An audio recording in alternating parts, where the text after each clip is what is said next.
I knew it was dead because Ambassador Vreth Kalos had been speaking for 40 minutes, and the only words I had caught were human, compliance, inevitable, and soon. 4 words in 40 minutes. I had smiled and nodded through the rest of it, which, in retrospect, was the single greatest mistake of my career and possibly the most consequential nod in the history of our species. My name is Yara Ase. I am 34 years old. I was born in Lagos, raised on a colony ship after the Vretha Gemini quietly absorbed our settlement when I was 9, and I had spent the last 11 years clawing my way into rooms that were never built for people like me. That morning I was sitting in the grand chamber of the Galactic Council as the third human being ever admitted to its proceedings, which every species present kept announcing as though it were my entire personality. The chamber itself was the size of a small city. Its ceiling was a living dome of bioluminescent gas cycling through colors that corresponded, I had been told, to the emotional temperature of the session. It had been a deep bruised violet for most of the morning. I had assumed that meant something formal and solemn. I was learning in real time that it meant something considerably worse. Ambassador Vreth Kalos had 17 tentacles. She used all of them when she spoke, each one punctuating a different clause, a different emphasis. She looked like someone had given a coral reef a law degree and a grievance. She had been addressing the chamber in the Vreth formal register, which my translator Bede was supposed to be converting into English at a comfortable half-second delay. Instead, I was getting silence and the faint smell of burnt circuitry behind my ear. I smiled, I nodded. The chamber erupted. Not politely, not in the way chambers erupt when someone makes a sharp parliamentary point. It erupted the way things erupt when the ground opens. Species I had never seen before were on their feet. The Kreth delegation, 6 of them in layered silver robes, had their secondary eyes wide open, which I had been told only happened during seismic events and diplomatic incidents of historic magnitude. 3 council members from the outer rim were making a sound I can only describe as a sustained harmonic scream. It was not an angry sound. It was the sound of beings who had just witnessed something they could not yet process. Vreth Kalos had gone completely still. All 17 tentacles still. She was staring at me. I kept my face neutral. I had learned to keep my face neutral in rooms that were not built for me, because the moment a human shows confusion in a high-stakes chamber, every species present decides the human was a poor choice. My aide, a young man named Colin, who had only been assigned to me 3 weeks prior and who I was fairly certain had never left Earth's solar system before this posting, leaned close to my ear. From his seat behind me, "Commander Osai," he whispered. His voice had the texture of someone trying very hard not to come apart. "I think there's a problem." I gathered that, I said very quietly. The secondary translator on my unit caught the last 8 minutes. He paused. He was working up to something. "You nodded at the wrong moment." I waited. In Vreth formal protocol, a sustained double nod from a recognized diplomatic representative during a sovereignty declaration address constitutes a formal acceptance of challenge terms. He stopped. He tried again. "You've issued a unilateral sovereignty challenge on behalf of Earth against the Vreth hegemony." I looked at Vreth Kalos. She was still staring at me, 17 tentacles still.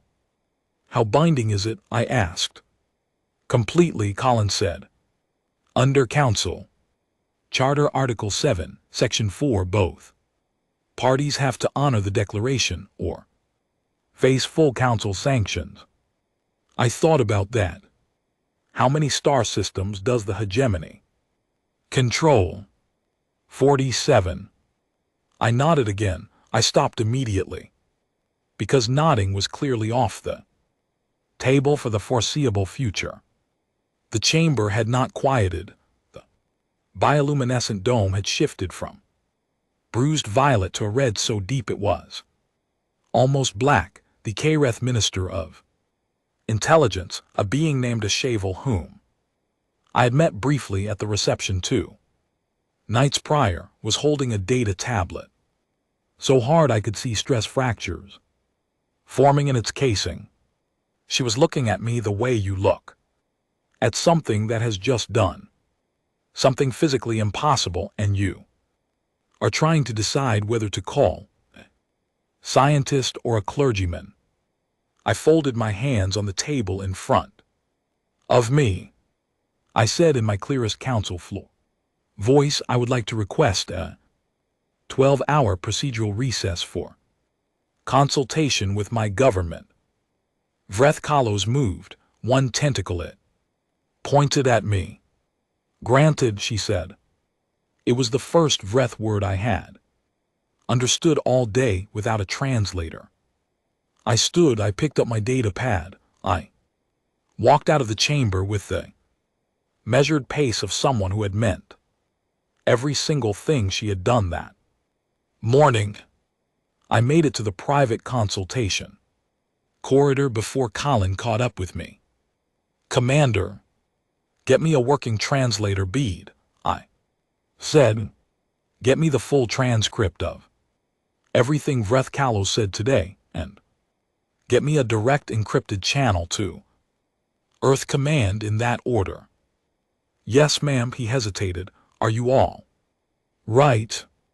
I thought about the 9-year-old version of me watching my aunt pack our lives into 2 bags in 11 minutes because someone with 17 tentacles had signed a piece of paper that made our home no longer ours.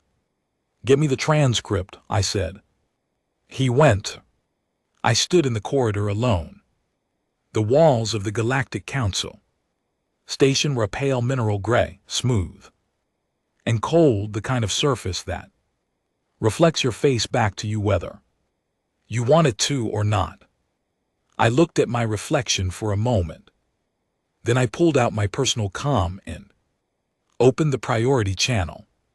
My aunt's face appeared on the screen before the second ring had finished. General Adez Asai, 61 years old, she had the same jaw as me, which we had both inherited from a grandmother. Neither of us had got to keep for long. Enough, she was in her office at Earth Command behind her through the window. I could see the across skyline in morning light. She did not look surprised to hear from me.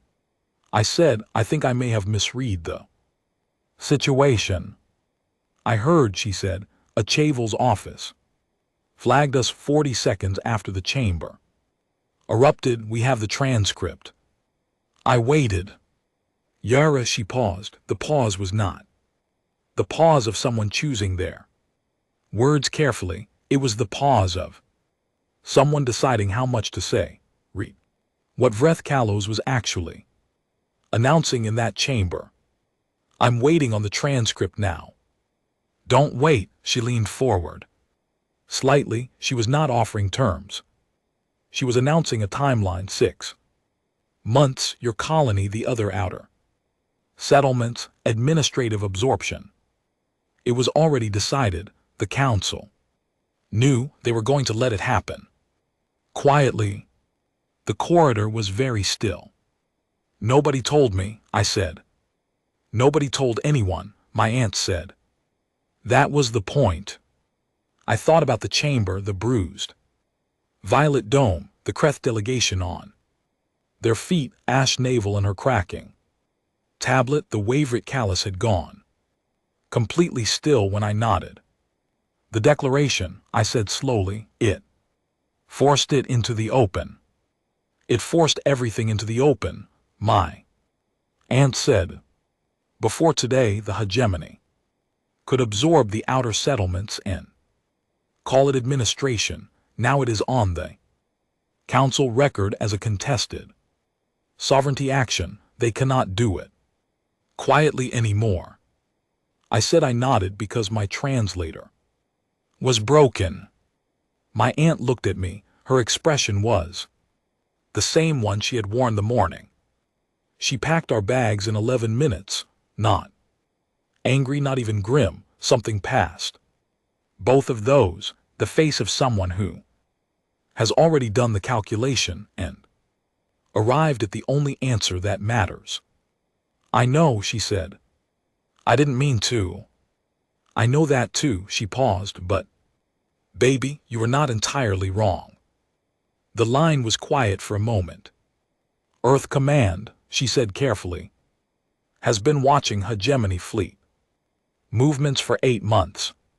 We have been trying to find a way to open the conversation in a room the council couldn't close. My reflection stared at me from the smooth gray wall. The declaration, I said, is the open door, she said, if you can hold it.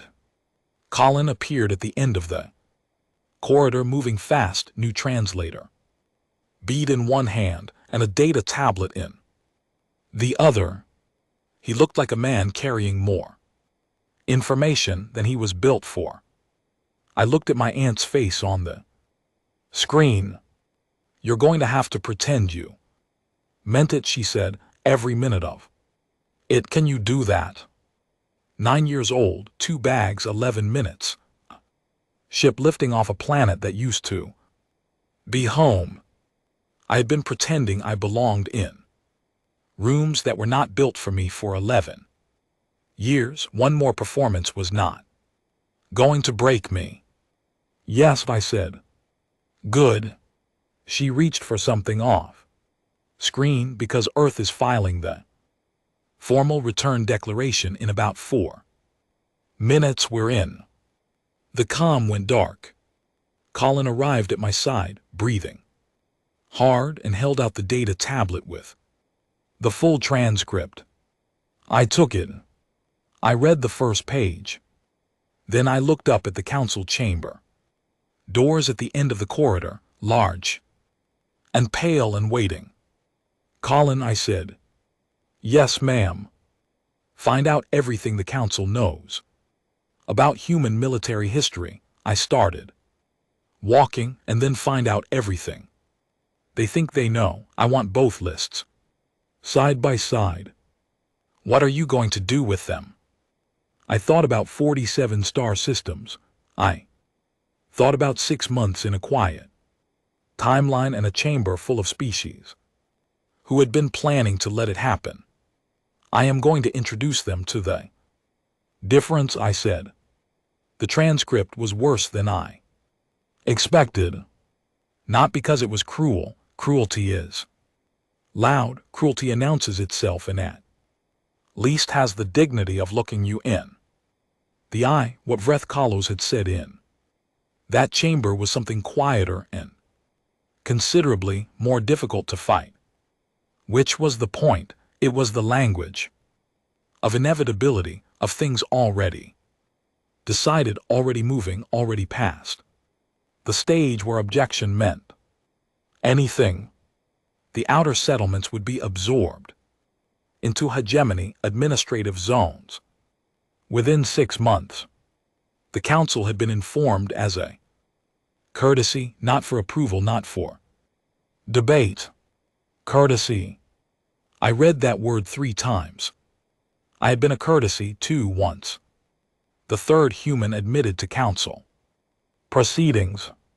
They announced it like an achievement. What they meant was that my presence was a gesture, something that could be pointed to, proof that the council was open-minded and modern, and not doing anything that required scrutiny. I sat in the consultation room with the translator, or bead, and I read every word Vreth Kahlos had said until I had the shape of it exactly right in my head. Then I closed the tablet, set it flat on the table, and spent the remaining 8 hours preparing for a session I was going to have to walk into as though I had planned it from the beginning. Colin brought me coffee at some point. It tasted wrong. I drank it anyway. By the time the council reconvened the following morning, Earth's formal return declaration had been on the record for 11 hours. Every species on the station knew the corridor to the chamber was lined with observers from 17 different delegations, which never happens during routine sessions, and every single one of them went quiet as I walked past, not the polite quiet of diplomatic deference, the other kind, the kind that means people are trying to work out whether they are watching something historic or something catastrophic, and they are not yet sure. There is a difference. I took my seat.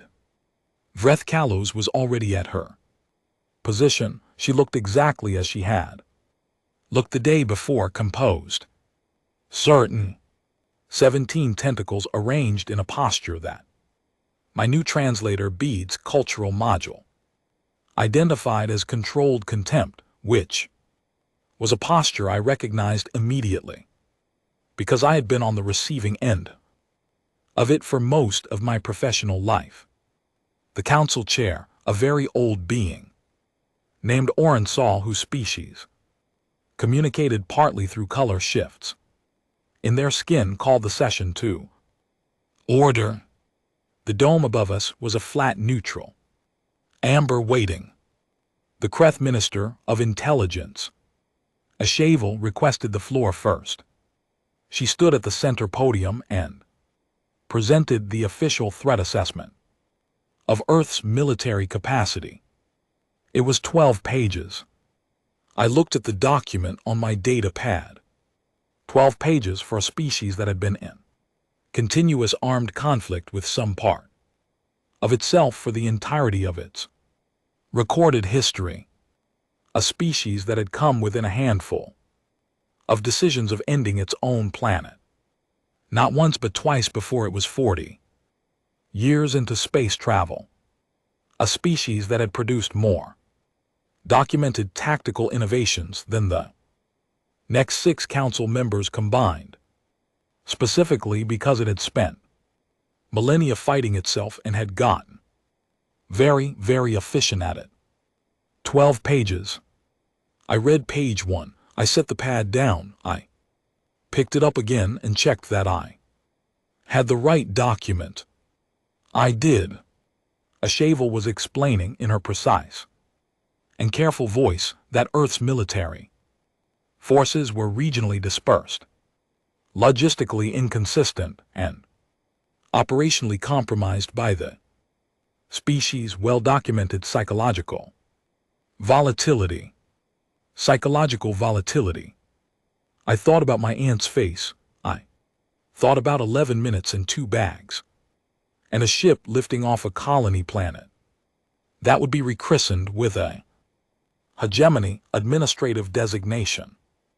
Before the year was out, I thought about what that kind of loss does to a person over the long run, not what it does in the moment, the grief and the fury and the cold, helpless weight of it, what it does to you after you have lived with it for 25 years, what it builds in you, what it makes you capable of. The Kreth Minister finished her presentation. The chamber was quiet in the way chambers go quiet when everyone is waiting for someone else to react first. I raised my hand. The chair recognized me. I walked to the center podium. I set down my data pad. I looked at the 12-page document on the screen behind Me, and then I looked out at the chamber, at the hundreds of faces and tentacles and compound eyes and whatever the Dreth delegation used for faces, which I still had not fully worked out. I said I would like to add a supplemental note to the threat assessment of Earth. Shavel tilted her head slightly. It was a polite gesture. She was expecting a brief clarification, a correction of 1 or 2 figures. I talked for 22 minutes. I did not raise my voice once. I started with history, not military. History, not the kind that shows up in threat assessments with numbers and fleet tonnage and engagement records. The other kind. I talked about what happens to a human population when it is threatened not from outside but from within. The snorts way humans had spent thousands of years finding new and elaborate ways to threaten each other, and how that process, brutal and costly as it was, had produced something that no external threat could have produced. It had produced a species that knew how to survive the worst version of itself. A species that had looked at extinction-level mistakes, had looked at them directly and without flinching, and had decided to keep going. I talked about the colonies. I did not use my own history. I did not need to. I snorts talked about the documented pattern of human response to forced displacement because the Council had the data. It was in their own archives. They simply had not looked at it through the right lens. Every time a human community was uprooted, absorbed, reclassified, administered, a portion of that community filed quietly into whatever new structure they were given, and then spent the next generation making that structure into something they could control, not through confrontation, through paperwork, through memorization, through the patient grinding accumulation of small advantages that looked like compliance until the moment they did not. The Vreth hegemony had absorbed my colony when I was 9. That colony now had 7 of its original residents sitting administrative positions within the hegemony's regional management structure. They had been there for 20 years. They knew where every file was kept. I did not say any of that out loud. I did not need to. I moved on to the psychological volatility point. I explained, still very calmly, that the K-Reth assessment had identified human psychological instability as a military weakness. I understood why, from the outside, a species that responds to extreme stress with what appears to be irrational behavior, that improvises under pressure, that abandons established protocol when protocol is failing, that has an enormous individual variance in decision-making even within a chain of command, looks unstable, unreliable, hard to predict. That was correct. Humans were very hard to predict. I let that sit for a moment. Then I explained the difference between a weakness and a feature that had not yet been indexed correctly. Predictable forces can be modeled. Modeled forces can be countered. The K-Reth threat assessment was a model. Very good one, very detailed, based on excellent data. It told you what Earth's military had done in documented engagements and extrapolated forward. From there, that was sound methodology.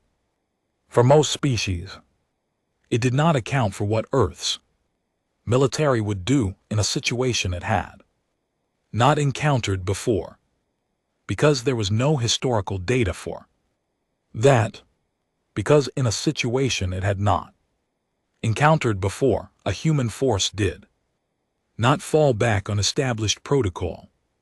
It invented immediately under pressure. often with whatever was physically present in the room. I had been in that room with HFY's 12-page document. I had read page 1 and put it down.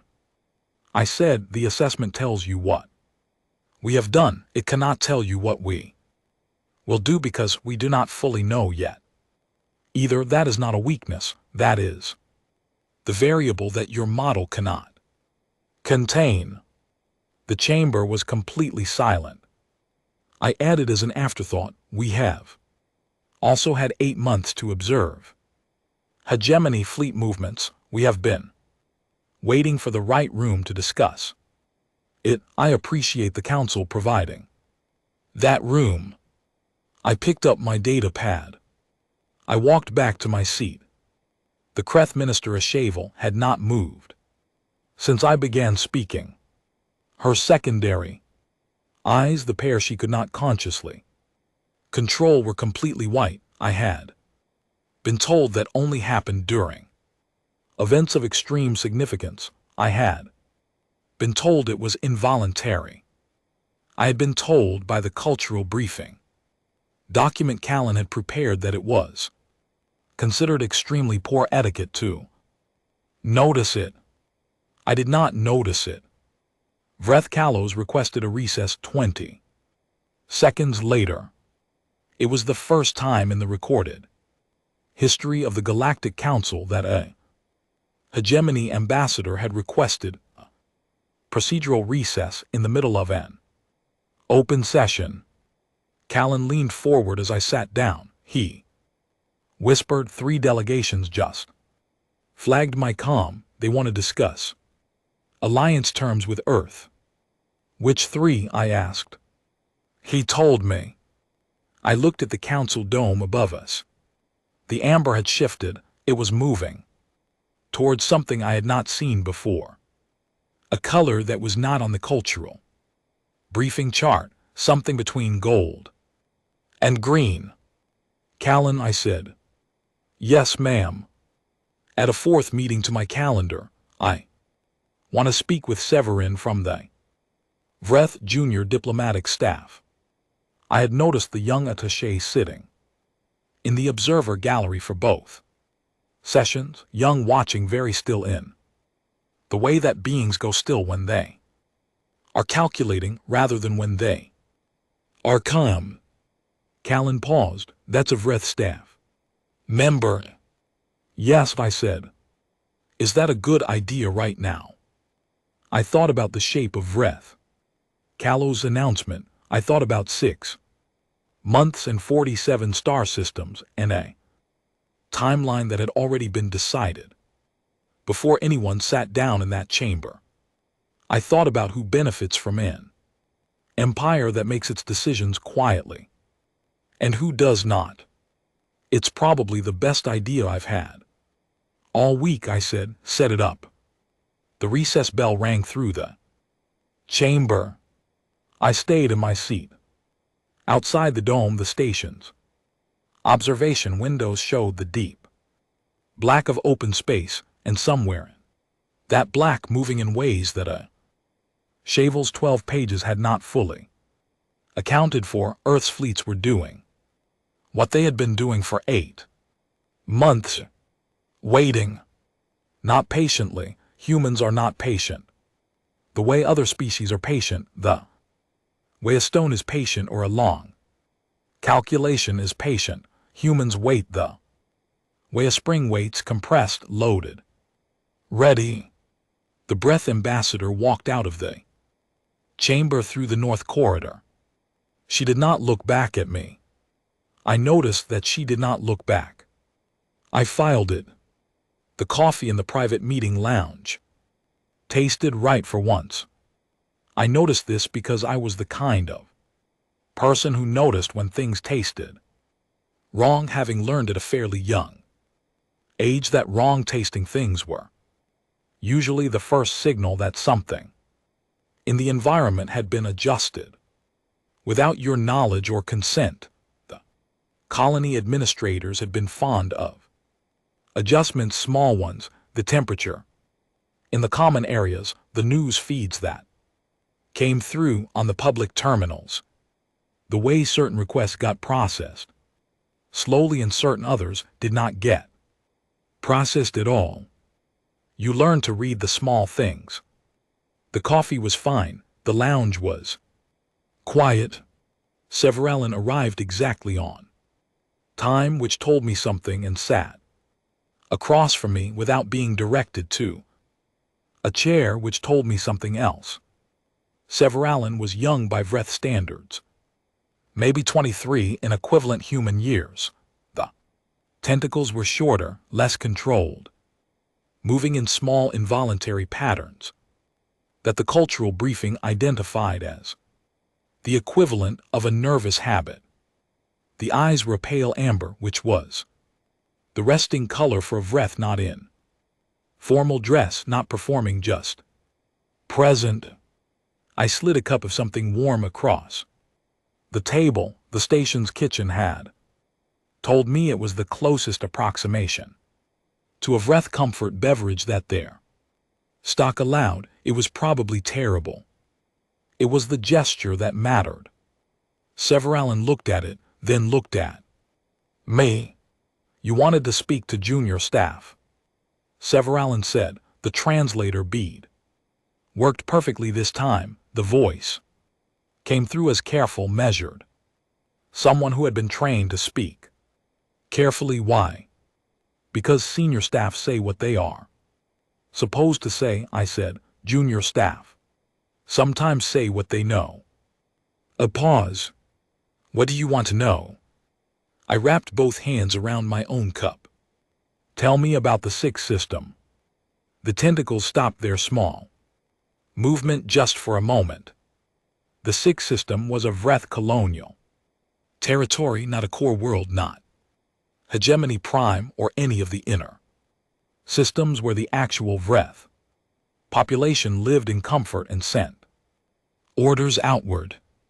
The sixth system was a mid-ring territory, resource-rich, administered from a distance. Its population was Vreth by classification, by actual culture and daily life. It was something more complicated.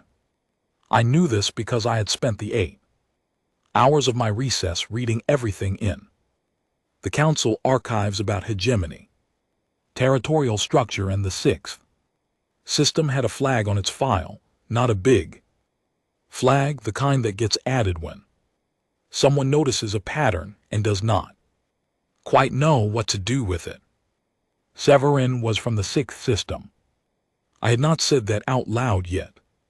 How do you know about the sixth system? Severin asked. Council archives, I said. They are technically public record. Most delegations do not read them very carefully. Another pause, longer. We do not have a formal voice in the Council, Severin said finally. The words came out with the care of someone stepping across ice. Sixth system sends representatives to the hegemony administrative board. The administrative board sends representatives here. By the time the message travels that distance, it does not sound like us anymore. I said, I know what that distance does to a message. Severin looked at me. The amber eyes were steady. The absorption timeline, I said. One Vreth Kalos announced. The outer settlements, the 6-month schedule. Yes. Is it just the human-aligned outer settlement, or does the sixth system also have a timeline? The silence that followed was its own answer. I had suspected it. It was in the architecture of Vreth Kalos' original address if you read it with the right frame.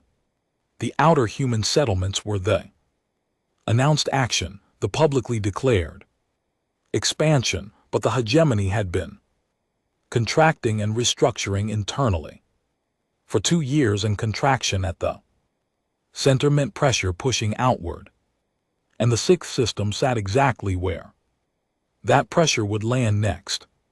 3 years, Severallen said quietly.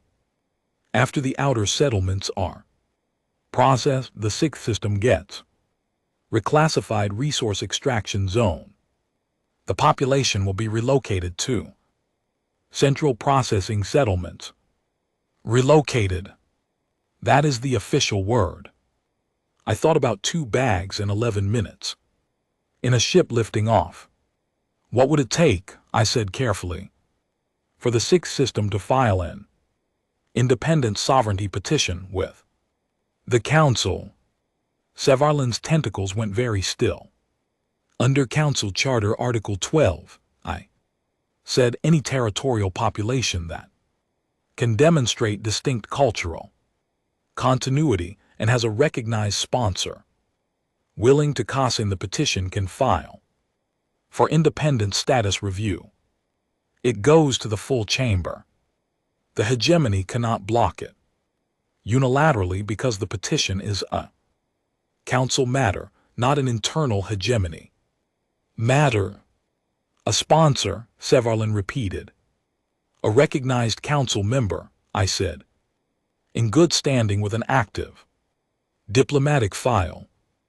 Earth had an active diplomatic file as of yesterday.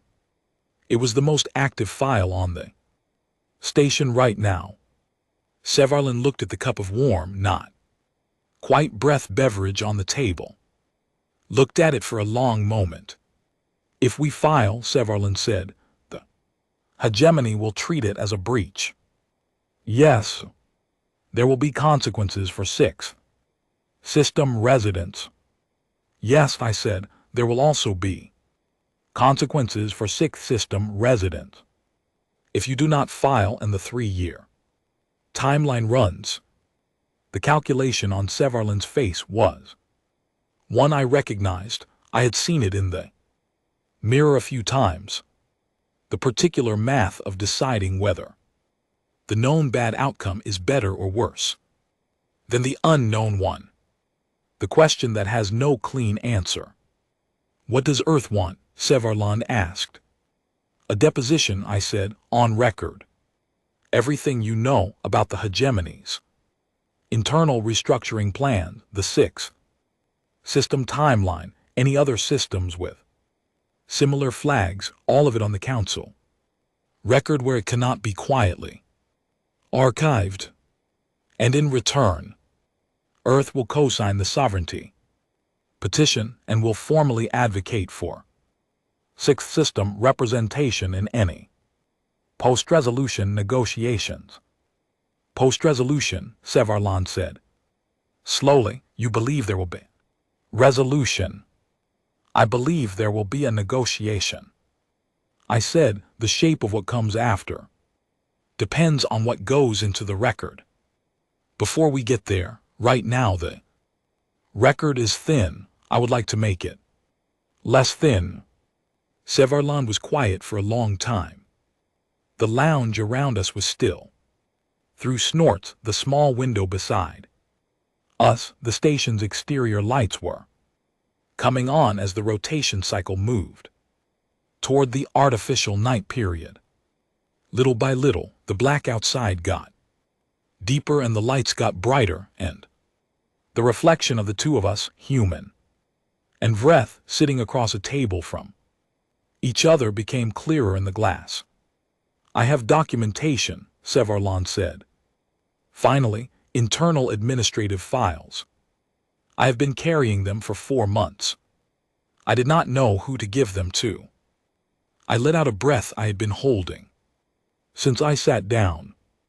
You give them to me, I said, tonight, before the morning session. Sevarlin nodded, not a diplomatic nod. A real one. One more thing, I said, tell me about the other systems, the ones like the sixth. Are there more with flags? Sevarlin looked at me. 5 more, Sevarlin said quietly. All mid-ring, all resource territories. All with populations that have been in place long enough to have a culture the hegemony does not recognize as Vreth. 5 more. 5 more communities that had been given their own version of a quiet Timeline. 5 more populations that did not know. The date that had already been written. For them in an administrative file. Somewhere in the inner systems. I thought about what my aunt had said. The open door. This was the door. All right, I said, tell me. Everything. The morning session began at the standard hour. I had not slept. This was not unusual. I had learned a long time ago that sleep was a resource, to be managed like any other, allocated to the periods where it would do the most good and the night before a session that would either change the shape of the next decade or end my career with maximum efficiency was not a sleep period, it was a working period.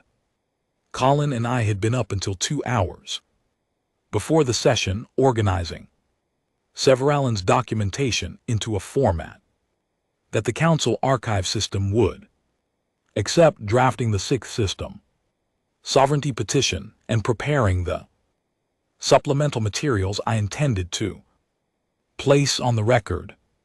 Colin looked like a man who had been awake for 30 hours and was running entirely on the idea that stopping was not an option. I told him he was doing well. He looked like he did not entirely believe me, which showed good judgment. Severalen had returned to the Vreth delegation's quarters before sunrise. We had agreed it was important that Severalen not appear to be aligned with Earth visibly until the deposition was formally on the record. After that, the alignment was a legal fact and could not be quietly managed away. I sat at the Earth position in the chamber and watched the other delegations file in.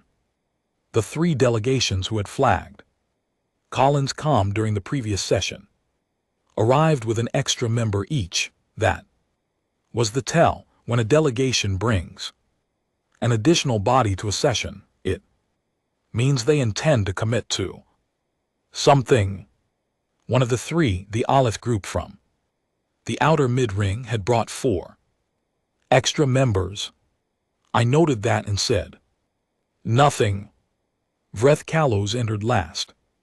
She took her position and looked across the chamber at me with an expression I could not fully read, which was unusual.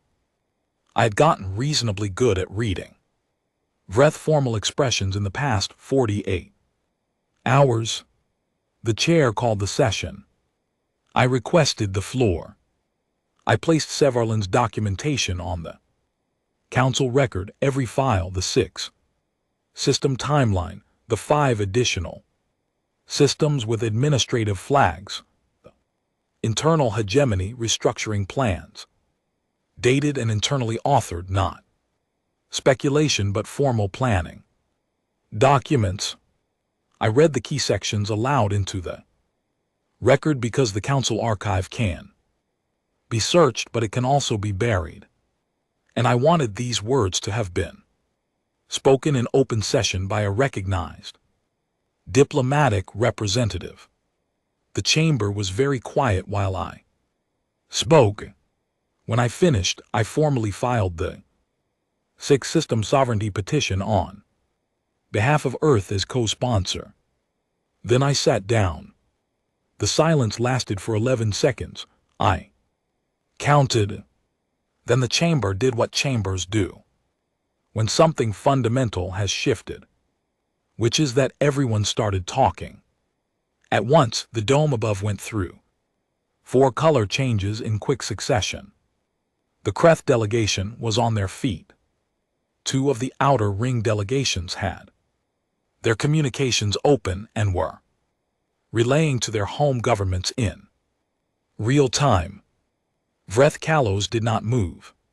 She sat at the hegemony position with all 17 tentacles arranged in perfect stillness and looked at the place where I had been standing. The chair called for order 3 times before it took effect. When the chamber settled, it settled. into a different shape than it had been. In before, the Olive delegation formally requested association with the Earth diplomatic file. The Kreth delegation, who had not flagged Collins' com but who had been watching from the third gallery with what I now recognized as intense attention, submitted a formal statement of concern regarding hegemony, administrative practices in mid-ring territories. 4 words in the statement landed differently than everything else.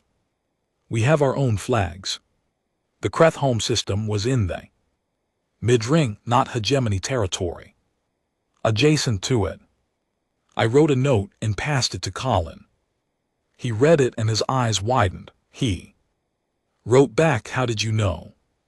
I wrote back, "I did not, but if it is true for the 6th system and 5 others, it is probably true for someone outside the hegemony too." He looked at me. "File a formal inquiry with the Kreth delegation," I said quietly, "tonight. Before they have time to decide, it is safer to say nothing." He nodded and started typing. The session ran for 4 more hours. By the end of it, the hegemony's original announcement, the neat 6-month timeline, the courtesy notification, the thing already decided and already moving, had become something else entirely. It was on the record, it was contested. It had documentation attached to it that contradicted the hegemony's own formal account of its internal structure. Vreth Kalos finally spoke near the end of the session. She requested a full procedural pause in the sovereignty challenge proceedings to allow for internal hegemony review. In council terms, this was not a stall. A procedural pause in a sovereignty challenge requested by the challenged party was a formal signal. It meant the challenged party was reconsidering the cost of proceeding. It meant someone in the hegemony's inner systems had done the math and found that the math no longer worked the way it had worked before. Save Arlen's documents landed on the public record. The chair granted it. I walked out of the chamber into the corridor. Achavel was waiting there, the Kreth intelligence minister. She had not been waiting for me that I could tell. She had been standing in the corridor, looking at nothing, the way a person stands when they are processing something too large to hold comfortably. She looked at me when I emerged. "Commander Asai," she said. "Minister Achavel," I said. She was quiet for a moment. "My threat assessment," she said. 12 pages. "It was thorough," I said. "It was wrong," she said. "It was not an apology, it was a professional observation delivered with complete precision, not in its data and its frame. I modeled your species as a military entity. I should have modeled it as an adaptive system. The distinction matters," I said. "Yes," she paused. "I am revising the assessment, 47 pages, possibly more." She looked at me steadily. "I wanted you to know that I take my errors seriously." "So do I," said. "It is how you keep from repeating them." She held my gaze for a moment longer, and then she gave a small, precise nod and walked away down the corridor. Colin appeared at my shoulder. "Several deposition has been formally logged. The 6th system petition is live on the public record." "Good." The Preth delegation replied to the inquiry. "They want a meeting tonight." "Set it up.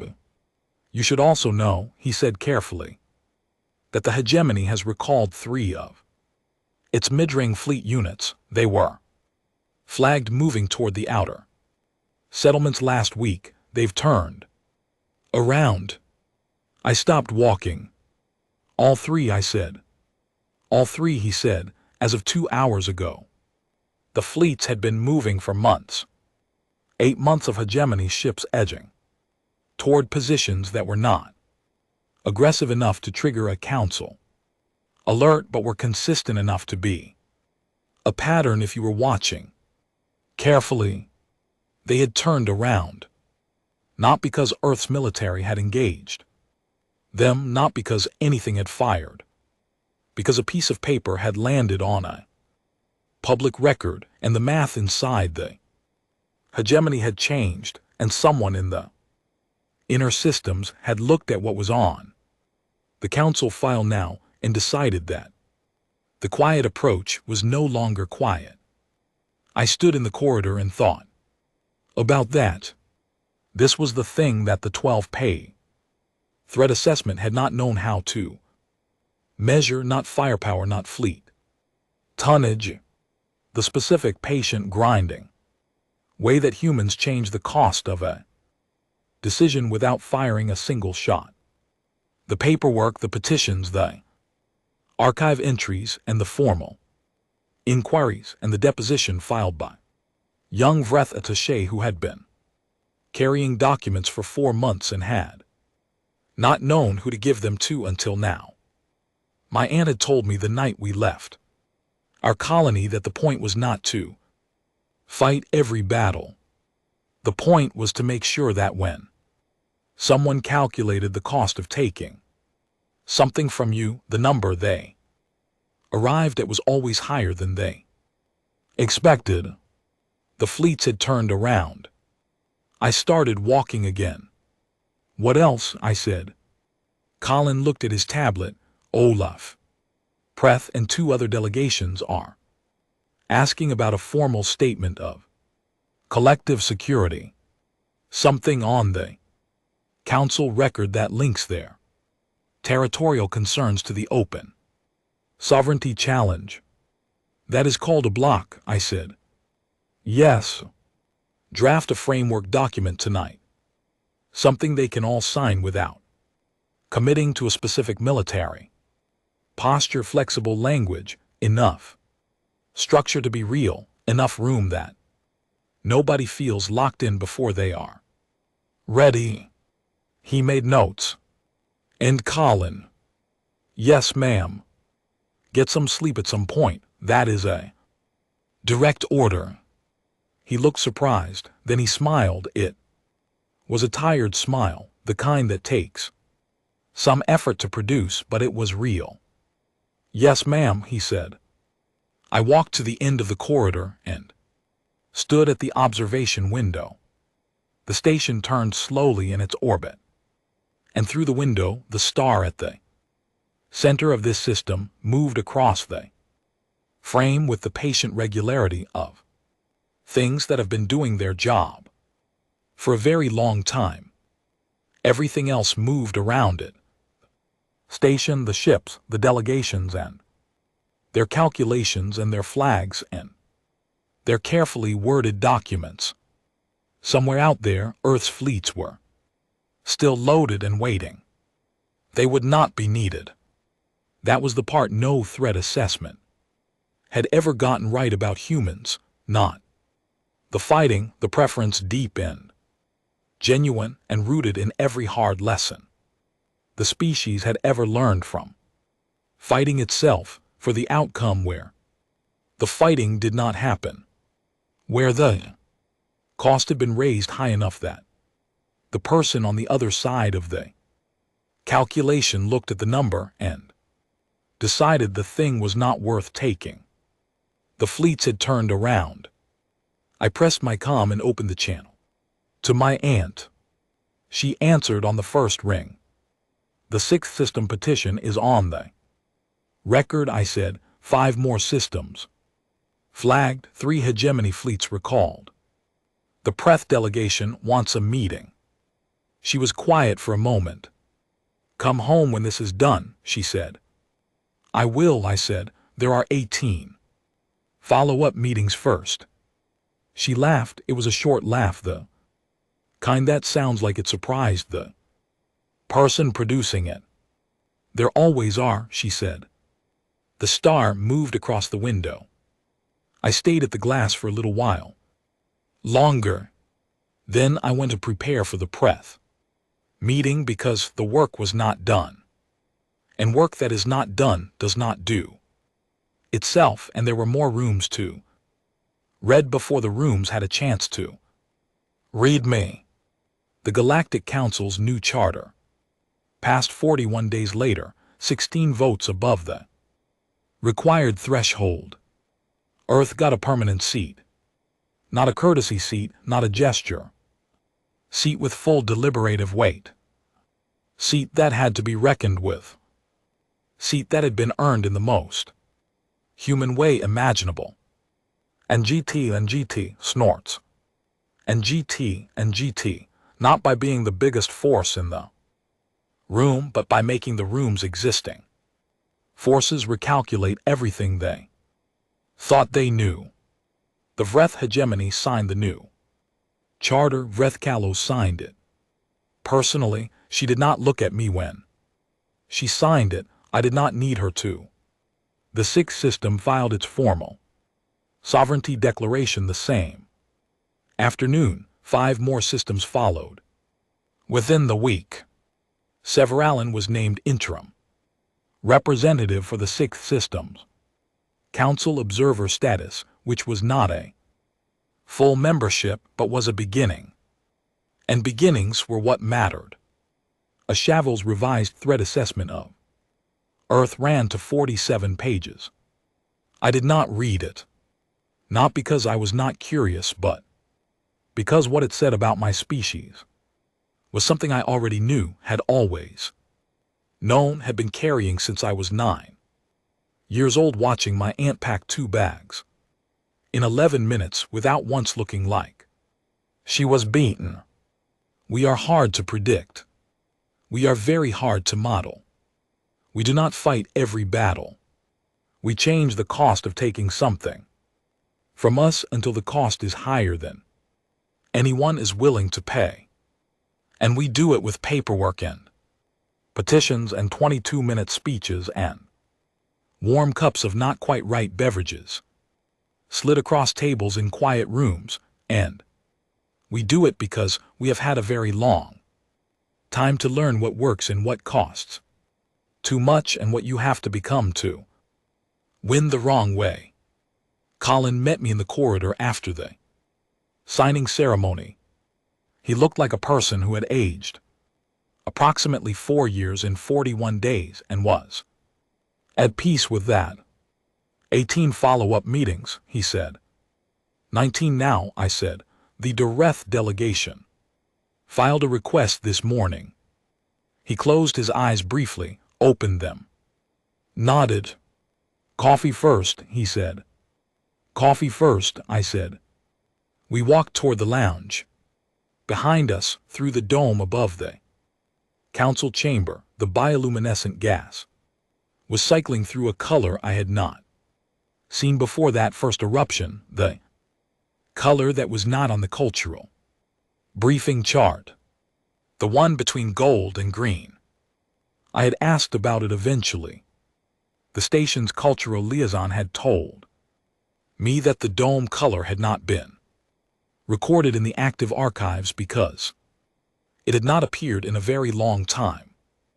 It meant, roughly translated, something new is beginning.